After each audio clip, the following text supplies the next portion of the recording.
Persiapan-persiapan yang dilakukan dari mulai persiapan alat ya. Alat yang digunakan untuk pemeriksaan mata kita nggak pakai handscoon.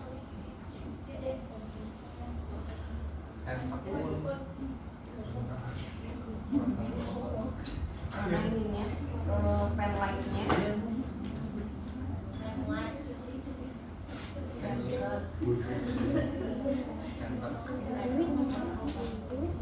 ada pen light untuk mata, jadi nggak terlalu banyak ya alat-alat yang digunakan. Pen lightnya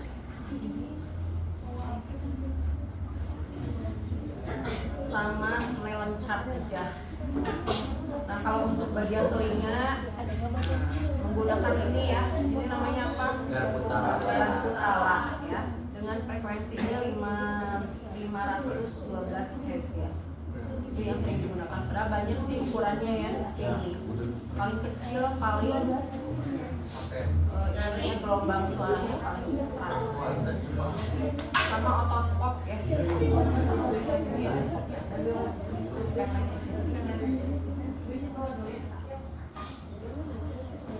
Ini namanya otoskop ya. Ada ukurannya untuk melihat area telinga bagian tengah ya, memperhatikan.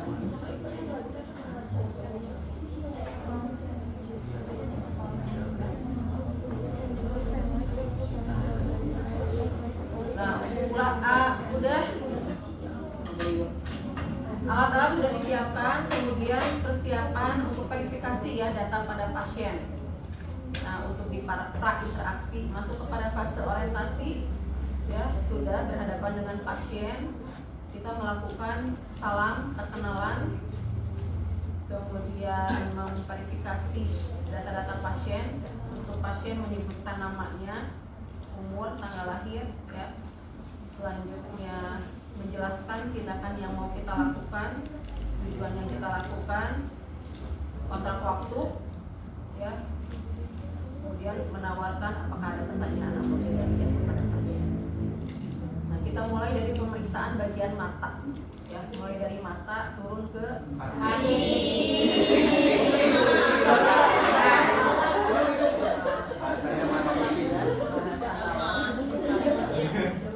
Ya, kita mulai dari mata.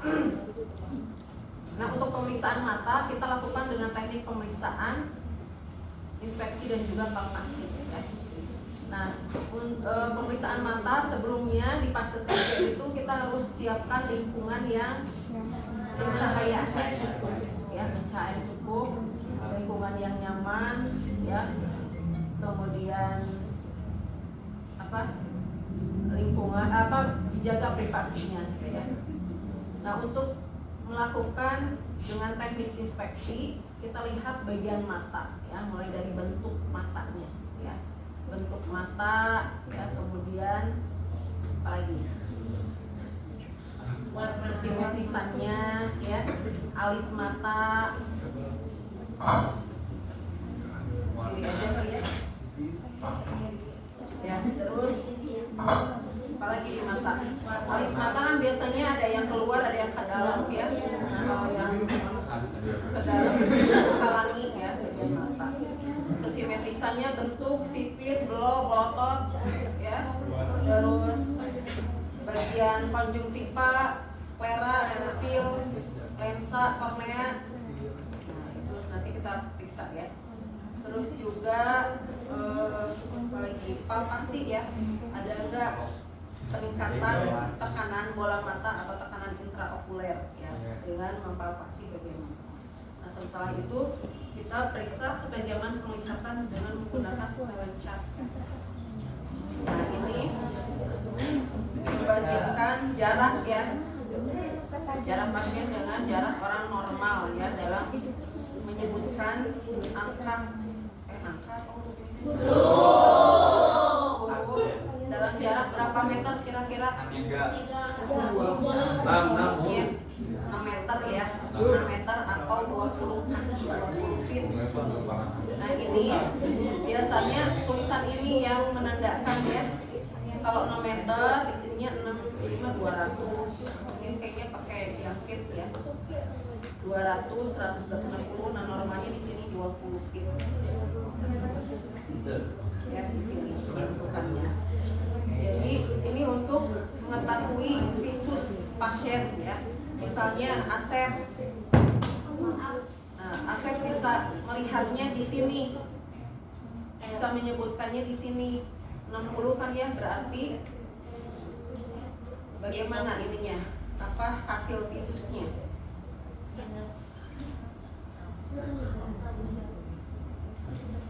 60 per 20 karena ini pakai 20 feet ya.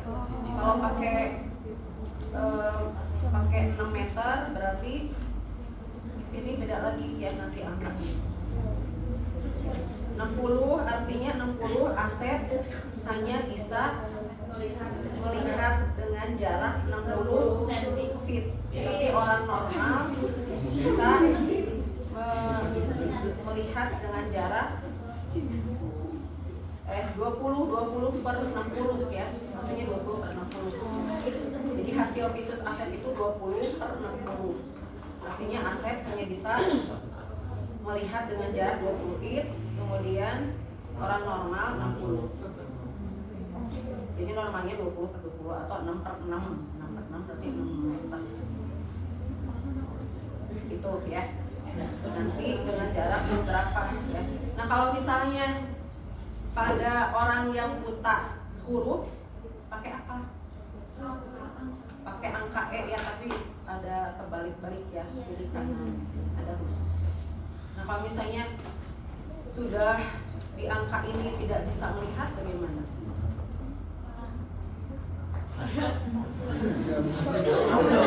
Pakai warna gitu.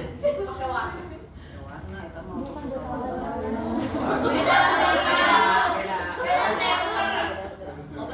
Nah biasanya untuk melihat adanya gangguan refraksi ada khusus ya, kalau di optik mah ada kayak kacamata pinhole, ada yang lubang tengah di dalamnya yang bisa memfokuskan huruf ya.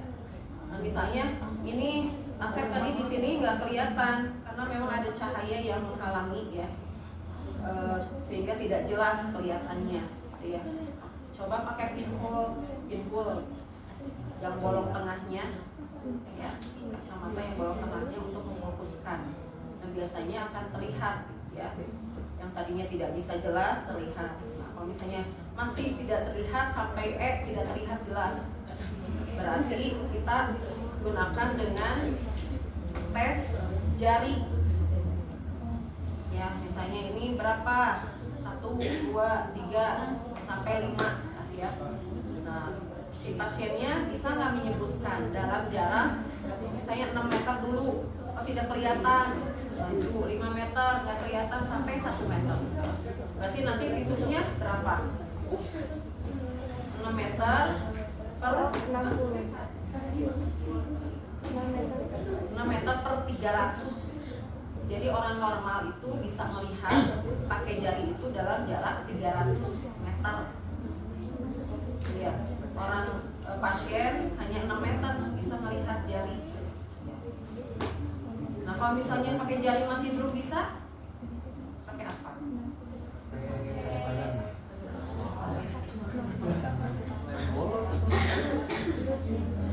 Mata ya, bukan telinga.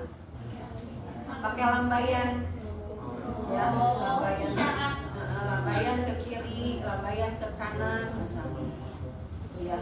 Nah, si pasien bisa nggak melihat ke arah kiri, ke arah kanan lambaian dengan jarak 6 meter dulu, baru mentoknya di 1 meter, bisa nggak?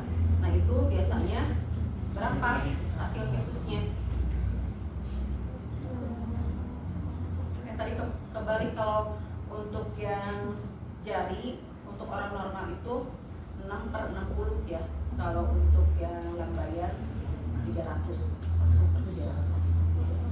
6 meter per 300. Jadi orang normal bisa melihat dalam jangka 300 meter untuk lambaian tangan ya. Nah kalau pasien hanya 1 meter misalnya bisa ya. Kalau masih belum terlihat dengan lambaian tangan, pakai apa? Persepsi cahaya pakai senter ya, cahaya digerakkan kiri kanan atas bawah. Itu berarti hasil visusnya apa? Misalnya pasien hanya jarak 1 meter, 1 per tak terhingga. Jadi kalau orang normal tak terhingga bisa lihatnya, jarak dari jauh pun ya masih bisa cahaya kelihatan gitu ya untuk orang normal. Itu biasanya kalau udah mentok di situ bisa diinterpretasikan bahwa pasien mengalami kebutaan. Ya.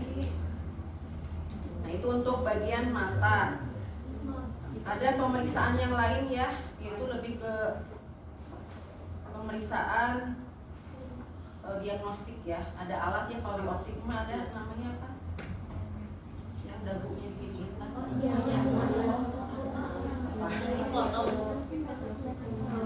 Banyak ya macamnya, ada stem, ada termometri, ada oftalmoskop, tapi bukan oftalmoskop yang ini nggak ada ya oftalmoskop. Ada melihat kornea, iris kornea itu bisa dilihat pakai oftalmoskop. Ya itu untuk telinga ya, kita jelaskan dulu di bagian telinga. Salah. Bagian mata tadi ya, sekarang telinga. Nah telinga ada pemeriksaan apa aja? Pemeriksaan inspeksi dengan teknik inspeksi dan juga palpasi. Yang inspeksi apa? Dilihat bagian telinga luar ya. Apa yang dilihat?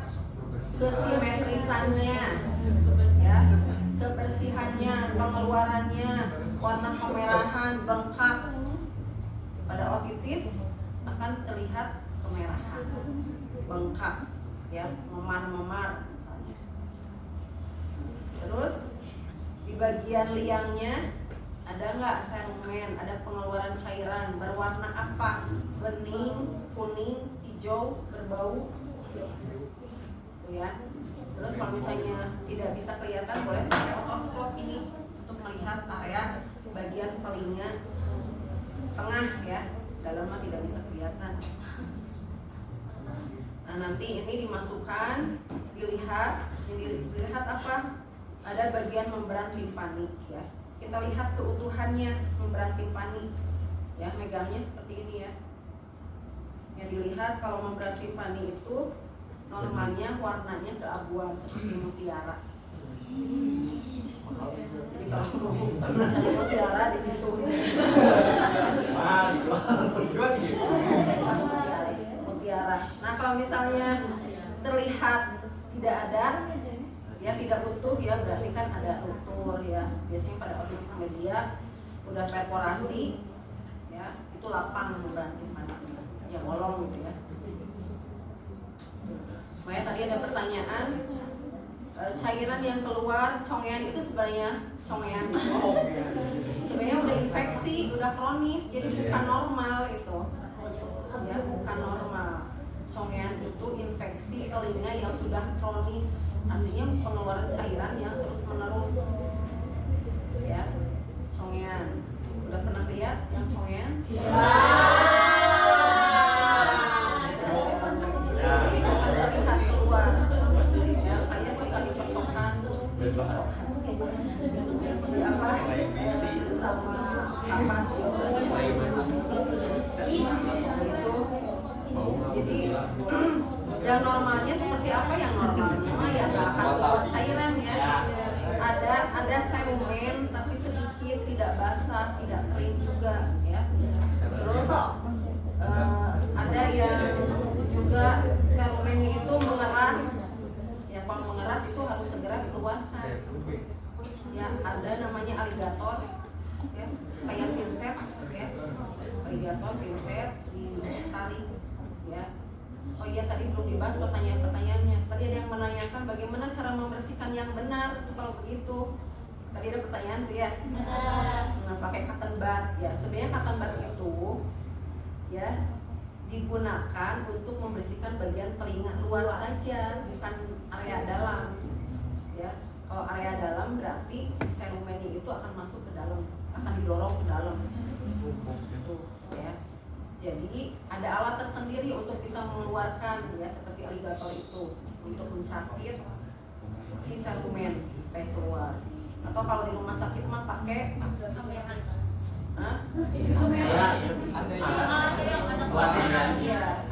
iya untuk melihatnya, atau pakai saksen ya, atau juga diirigasi,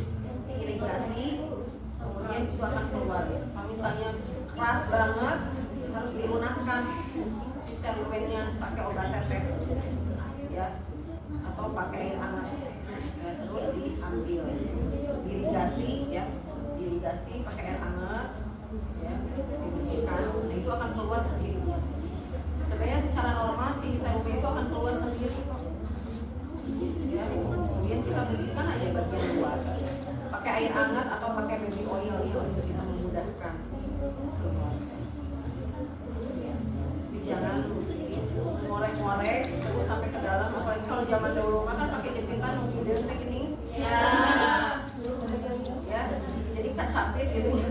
Nah itu bisa melukai bagian membran timpani. Kalau udah terluka mengiritasi infeksi ya si membran timpani.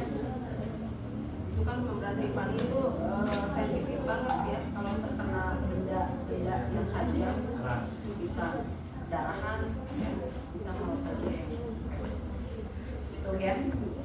Nah itu bisa dilihat dengan ini ya, untuk bisa mengetahui keutuhan dari membran timpani. Apakah ada kemerahan, bengkak yang di membran timpani. Nah setelah itu dilakukan palpasi ya, dipalpasi adanya ditekan di bagian tulang mastoid. Biasanya kalau terlihat adanya infeksi tulang mastoid itu akan diraba jadi kemerahan dan bengkak.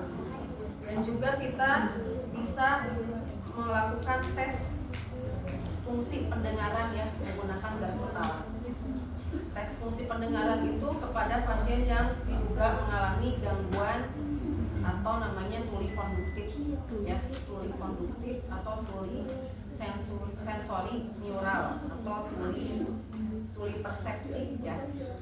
Nah ini digunakan untuk membandingkan hantaran udara ya, gelombang udara, hantaran udara dengan hantaran tulang. Hantaran tulang itu di tulang mastoid.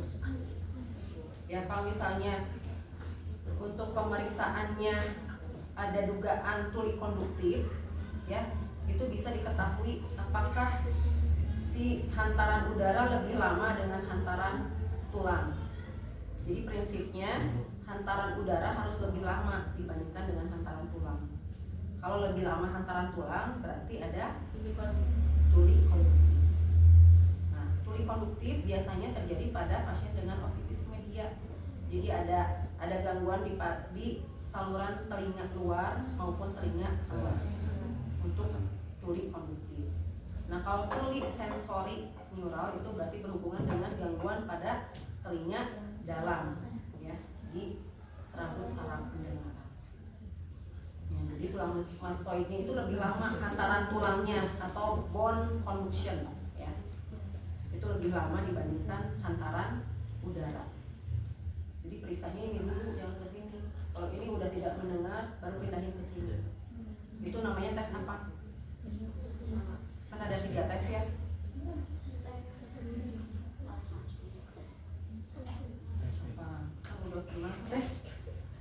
Tes Rine ya, untuk bisa membandingkan gelombang suara udara dengan tulang ya, dengan menggetarkan dulu di sini disimpan tulang mastoid sampai sudah tidak terdengar baru kita yang ke sini. Ya, ini masih terdengar getaran. Nah, itu berarti normal kalau masih terdengar ya di bagian hantaran udaranya. Itu tes Minde namanya. Jadi kalau meriksa pakai garpu tala yang sudah ya, kalau di ruangan mahasiswa, bukan mahasiswa ini, mudah-mudahan ya. Ya kalau meriksa teh, Pak, kedengeran nggak Pak? Udah, padahal bukan begitu. untuk tes rine mah kan itu dulu gini dulu tulang mastoid untuk untuk membandingkan ya hantaran tulang dengan hantaran udara. Kemudian yang kedua tes Weber. Apa itu tes Weber? Kalau tes Weber membandingkan hantaran udara atau hantaran tulang. Hantaran tulang ya, membandingkan si bagian kiri maupun kanan sama enggak ya, atau ada lateralisasi tidak. Jadi nanti intervestasinya itu ada lateralisasi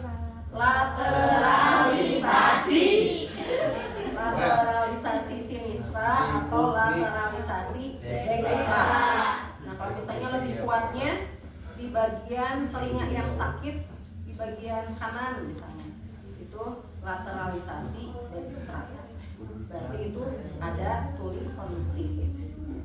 Nah, kalau diduga ada tuli sensori neural, biasanya hasilnya itu lateralisasi sebalikannya sinistra. Ya, tahu nggak? Atau baru tahu? Tahu. Jadi hasilnya begitu ya, bukan fungsi pendengaran positif bukan itu ya, tapi untuk khusus ini kalau untuk yang rine positif itu normal berarti ya. Nah kalau untuk yang ini lateralisasi, kalau normal berarti tidak normal sama berarti ya, tidak ada lateralisasi, negatif berarti hasilnya ya. Nah kalau misalnya tidak normal, lateralisasi bagian apa, sinistra atau dextra, itu ya membandingkan, disimpan di sini atau di sini di frontal. Diumumkan dulu, jangan dipegang ininya, nanti berhenti getarannya ya. Nah itu tes Weber. Yang satu lagi tes wabah. Apa itu tes wabah?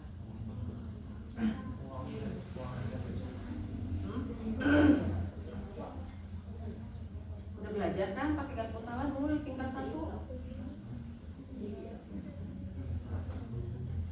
Kalau swabah itu membandingkan hasil pasien dengan pemeriksa. Nanti boleh pemeriksa dulu atau pasien dulu, dibalik-baliklah untuk mengetahui normal atau tidaknya ya. Caranya yang dibandingkan itu bone conduction-nya ya, hantaran tulangnya, bukan hantaran udaranya. Jadi bagian ininya tulang mastoidnya. Saya getarkan, simpan di tulang mastoid di bagian telinga pemeriksa ya sampai tidak terdengar. Kemudian pindahkan ke tulang mastoid yang si pasien, masih terdengar atau tidak. Nah kalau misalnya sama-sama berarti itu normal ya, normal. Nah kalau misalnya di pemeriksa sudah tidak mendengar, kemudian di pasien masih terdengar, berarti artinya apa? Hah?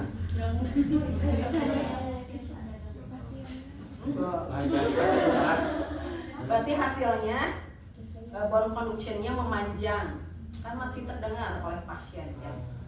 Kemudian bandingkan lagi pasiennya sama enggak, masih terdengar enggak di pemeriksa ya, bone conduction-nya gitu ya. Nah kalau misalnya si pemeriksa tidak terdengar, si pasien masih terdengar, berarti itu bone conduction-nya memendek. Ngerti nggak? Jadi perbandingannya gitu.